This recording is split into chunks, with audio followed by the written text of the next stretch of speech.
Good morning दोस्तों, कैसे हो आप लोग। स्वागत है आप सबका मेरे चैनल शीला स्पेशल ब्लॉग में। तो दोस्तों नवरात्रि में ये नवरात्रि का सेकंड पार्ट है। तो फर्स्ट पार्ट में मैंने आपको दिखाया था कि हम कहाँ कहाँ घूमने के लिए गए थे। तो काफ़ी टाइम हो गया मुझे ब्लॉग लाया, क्योंकि समय बहुत कम मिल पा रहा है इस वजह से। तो चलिए आगे बढ़ते हैं अपने ब्लॉग में।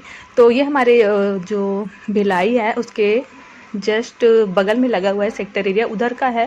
मुझे ठीक से याद नहीं है हम कहाँ कहाँ गए थे घूमने के लिए, लेकिन बस यही है कि हर नवरात्रि में, अभी दूसरा साल है मेरा नवरात्रि में, मतलब यहाँ ऐसे घूमने घूमने वाला जो अभी चल रहा है ना मेरा, वो सेकंड साल है। इसके पहले 2024 में मैं, जब मेरे हस्बैंड छुट्टी आए थे तब हम गए थे घूमने के लिए। उसके बाद 2025 में, और उसके पहले तो मैं कभी गई ही नहीं नवरात्रि में कहीं भी घूमने के लिए। आसपास भी दुर्गा जी बैठे हुए हैं, लेकिन मैं नहीं जाती थी, मतलब मन नहीं करता था। ये बोलते थे, घर वाले बोलते थे कि चलो चलो पास में हैं, चलते हैं साथ में करके, लेकिन मैं नहीं जाती थी, बहुत कम जाती थी।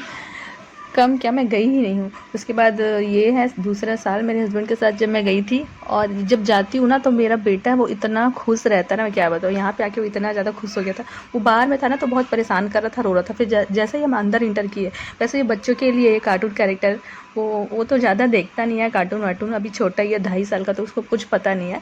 लेकिन फिर भी वो ये सब देख के बहुत इन्जॉय कर रहा था, बहुत खुश हो गया था, अंदर बहुत मस्ती कर रहा था।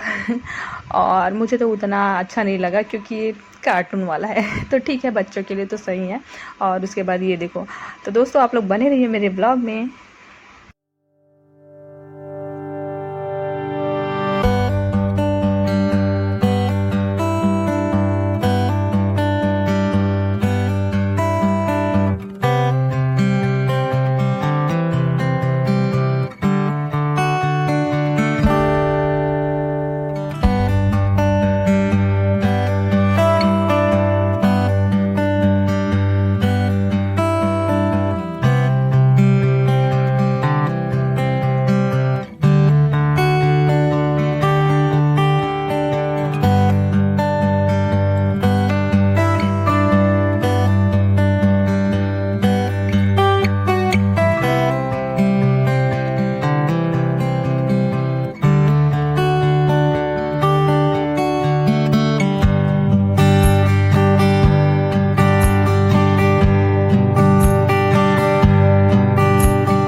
उसमें हम लोग बैठे थे तो कितना रोया था ये पिछले साल, याद है।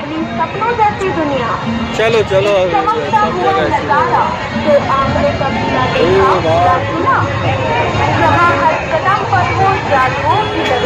उसे ही कहते हैं माया की नगरी।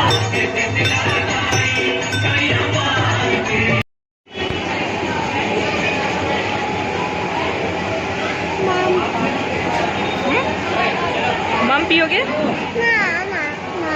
और उसके बाद हम आ गए थे मेरा फेवरेट आनंद चौपाटी, यानी कि हमारे घर के पास है। ये पहले एक छोटा सा ठेला लगाते थे चाट गुपचुप का, लेकिन अभी ये बहुत अच्छे बड़े पैमाने पे इन्होंने खोल लिया, अपना चौपाटी बना लिया। और यहाँ पे जो चीज़ें रहती है ना, जो भी आइटम रहता है वो बहुत ही टेस्टी रहता है। तो मैंने अपना फेवरेट मंगाया था चाउमीन चाउमीन मंगाया था मैंने, और मेरे हस्बैंड ने मंगाया था डोसा। ये डोसा उनका फेवरेट है। जब भी मैं भी कुछ ऐसा आइटम मंगाऊंगी ना थोड़ा चटपटा तीखा सा, तो ये मंगा लेते अपने लिए डोसा। और उसके बाद ये है सुबह सुबह जो नवमी का दिन है वो, क्योंकि आज है नौकन्या पूजन। तो ये हमारे घर के, हमारे पड़ोसी है जहाँ पे मेरी बेटी गई हुई है खाने के लिए, तो मैं देखने के लिए चली गई थी। तो यहाँ पे उसकी आरती उतार रहे हैं जो 9 कन्याएं हैं उनका, और उनके बाद इनको प्रसाद ग्रहण करा के फिर उनको घर भेज दिया जाएगा। एक डिस्पोजल के बचा दे निकाल लो का नहीं खाए कर दे खान दे ना दीदी है ना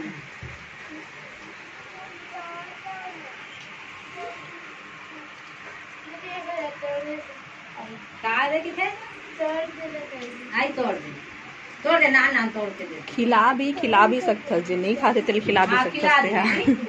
छोटे छोटे मतलब खिला दे, जो नहीं खाते तिल खिला सकते हैं। हमारा चटाते ऐसे।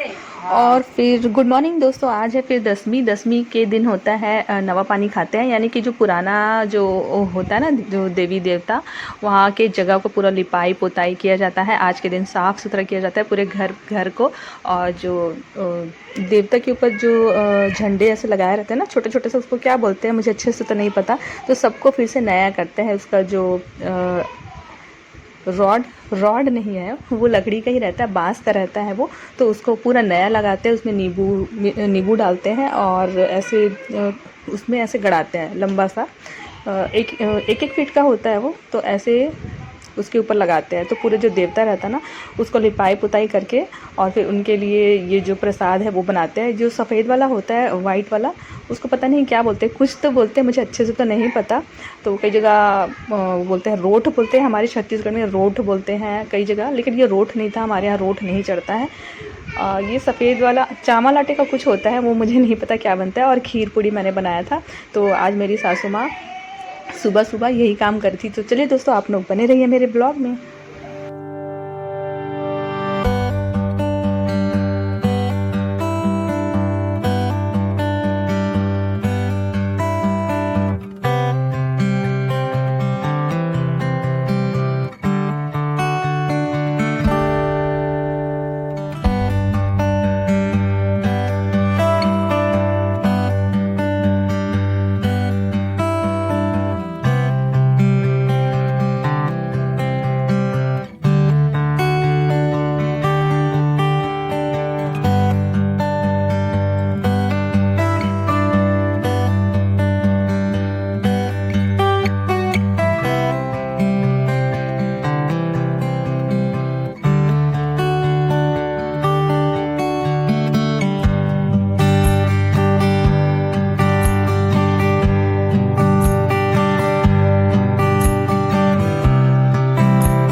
क्या हुआ?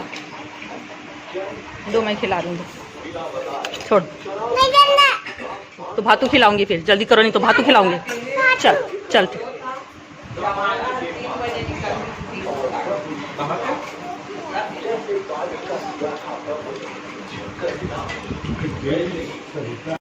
तो दोस्तों अभी बज गए हैं 11:30। तो सबसे लास्ट में मैंने नाश्ता किया, क्योंकि मुझे लेट हो गया, क्योंकि सबको देते और फिर बाबू को भी खिलाना रहता है, इस वजह से थोड़ा लेट हो जाता है।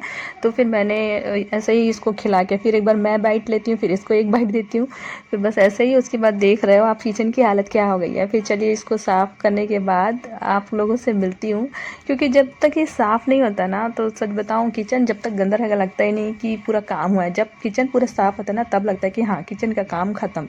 तो ये तो था हमारा 10वीं आज का, और आप लोगों को मैं अगले ब्लॉग में मिलूँगी माता रानी के विसर्जन के साथ। तो चलिए दोस्तों, आज के लिए बस इतना ही। आप लोग प्लीज़ अगर मेरे चैनल पे कोई नया है तो आप लोग मेरे चैनल को सब्सक्राइब ज़रूर कीजिएगा। तब तक